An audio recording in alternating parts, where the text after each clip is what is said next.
Welcome, Kris. Great to have you here. So, all-inclusive diet, amazing title. Can you tell us about the book? What's it about? Why'd you write it? Okay, so what it's about is, first of all, getting into balance and keeping the weight off. So not just taking it off, because let's face it, that's what people do. They focus on taking it off. But what I've realized is that how you take it off is actually how you keep it off. There really isn't any difference. And that was really profound to me. And that's what sort of got me to delve even deeper and figure out that it's not just all about the food and the exercise. If you want to keep the weight off, there's a bigger picture. In fact, there's 5 facets. Those facets actually I have an acronym for, and it's called FEARS. And it stands for food, exercise, activity, relaxing, and sleeping. And these are sort of the 5 facets that all intersect and sort of bump into each other. So they all have to be balanced. They all have to be focused on, because if they get out of alignment, then that's when we put the weight back on. And that's why it's such a repetitive cycle that we keep seeing.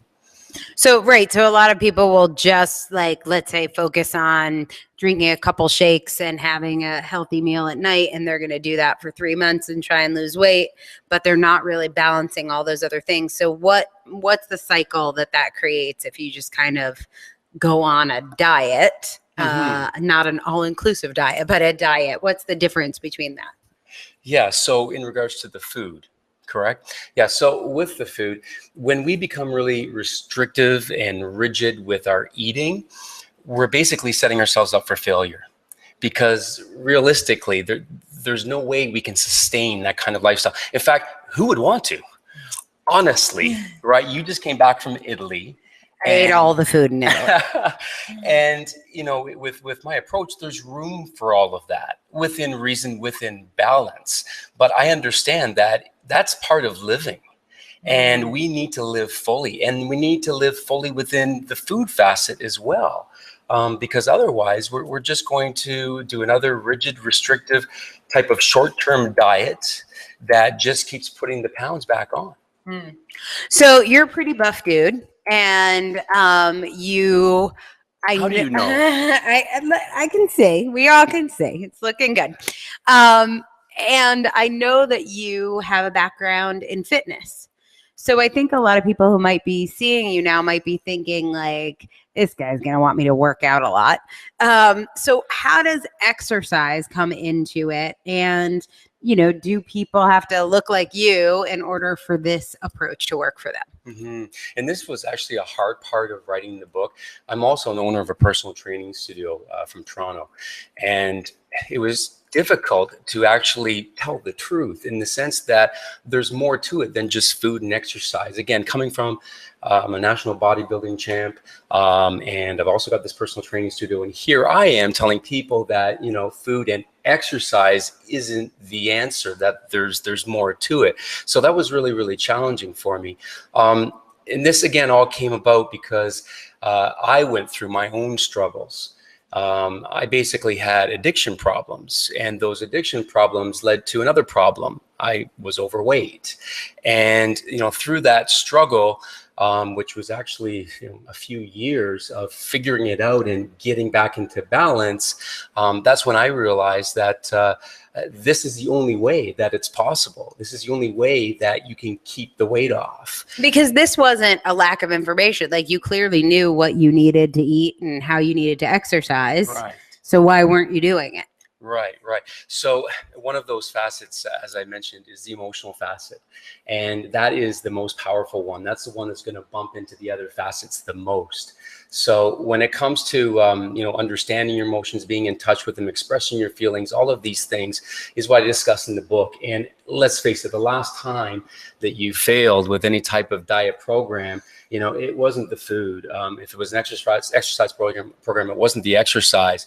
It was probably something that happened in your life that brought stress into your life, and your inability to deal with it, because we're humans, caused us to obviously get off of that, rigid, restrictive program that we were following, and we put the weight back on. Yep. So great. Well, so many questions for you. One of them is the is the story that dieting slows your metabolism. Is that a myth? Yeah, so there's a lot of sort of theories about that. The body, it's got one purpose, and that's to survive. Okay, so it will make adjustments along the way. And if you threaten its survival, okay, it will remember that. Okay, and it won't be so willing and giving the next time that you actually start a diet. So there's enough evidence to show now that repetitive dieting does negatively affect your metabolic rate. I've been testing that, if anyone would like to check in with me. Yes, well, you have an amazing weight loss story, and I really think that the stars were connected when you and I met. Oh, Because for sure. this relationship is just unbelievable. But yeah, that's the answer to that question, that repetitive dieting definitely negatively affects your metabolic rate. And so, a couple more questions here. When we do not enjoy what we eat, we fail at dieting. Have you found that to be true? Yeah, and that's again part of understanding the food facet, that it's got to be a good fit for you. It's got to be something, and well, I call it today, tomorrow. So, you know, if you're on, I don't know, a cabbage soup diet, if you really love cabbage and you can see yourself eating cabbage tomorrow, like forever, then go on the cabbage soup diet. No problems. But if the answer is no, that you're doing this for a short-term fix, then you already know what it's going to be at the end. It's going to be sabotage, and it's going to be putting the weight back on again. Because what you do today, ask yourself, can you do that tomorrow? And that goes with every sort of practice, right, or diet that you bring into your lifestyle. I love that. Wow. Okay, well, let's talk a little bit for you, Kris, about why you wanted to write this book and why is sharing this message important to you? Yeah, again, so my own struggles with addiction and understanding just how important balance is, because let's face it, you know, when I was in my 30s, balance really was something that I was aware of, but I really didn't take seriously. But now it's critical. I always need to be in balance, because the consequences for someone like me with my problem are quite severe. So I have to always try to maintain a certain state of equilibrium or balance. So knowing that that balance is so important, I needed to share that. And that's the other part of this book that was really difficult for me, because I had to share my own personal story, because without that personal story, I don't think this book would have the weight that it really does. Excuse the pun. But yeah, so it really took a lot of courage for me to stand on this red carpet and tell you that in that book is my own personal struggle, but it's also going to be my personal legacy, because what is in that book is the truth. It's for the people that really want to keep the weight off. So, and I have so many things to say to you right now, but I'm just struck. I have to share this that's happening for me standing right here. Is Kris was also here back in May. And one of the things we do at 3 Days to Done, actually on the first day, is we make a bunch of videos from the perspective of having written your book. And I'm going to share something personal. You don't get a vote, but this was a really hard experience for Kris. Like, it was not. But what I want people to stand in the shoes that you're in right now and kind of own that position as an author. And I remember like us sort of like trying to craft the message and figure out what you were going to say. And you'd come check it with me. Like, is this what I want to say?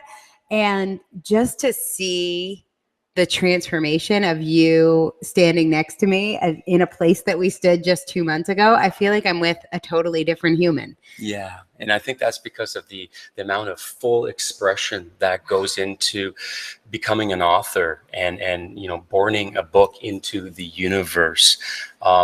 It changes you. It really does. Self-confidence, self-esteem, everything is entirely different. And I'll tell you, it was a difficult process even to the last 3 days to understand that I have to let go of this book. It's going out into the universe. I struggled with that. It's just an incredible process now that I've broken through the other side and got through all of those, the self-doubt and the anxieties of really putting myself out there in print, especially because there's my own personal struggle, noted in there. But there are other questions too, like you are not a nutritionist. Obviously you work with nutritionists, you have a lot of knowledge about nutrition, but you're not a doctor. You didn't run statistical studies to test all these theories. And there were so many questions about that. And I think as people are watching, whatever their thoughts are, whether you're writing a book or starting a business or whatever, there's always all these questions that we can dwell on about, like, am I good enough? Like, ultimately that's what we're all asking ourselves. Right. And just standing in front of you now with this book done and having read it and knowing how much clearer your message got, just in the 2 months, is that confidence. You didn't learn more. You didn't get a nutrition degree in the last 2 months. You didn't become a doctor in the last 2 months. You didn't, do a controlled study of 100 people losing weight. But the number of people that you'll help because of that shift in your perspective about what you have to offer. Right. People think that it's about the book, and the book, we need it. It has great information, but your ability to help people really shifts when you step into the fact that, like, wait, I may have a thing here. Yeah. And there was lots of self-doubt prior to that. In fact, I remember, before dealing with my own personal problems, that I would look at somebody, and if they had a weight problem, I'd look at them as a nutritionist or a personal trainer, and really not understand that, that extra weight that they had is really extra matter. It's things that matter to these people that they haven't dealt with. It's emotional baggage. And because of that, they've got this weight problem. And that's, in some cases, that's how I look at it now. And that's where my own personal struggle allows me to help other people that perhaps are struggling in the same way. And has that changed from who you work with? Like, do you mostly just work with people as a personal trainer at the gym, or has this shifted how you work with people? Yeah, it entirely has. I still own the club, and that's great for the activity facet out of the 5 facets. But no, I like to take more of a holistic approach.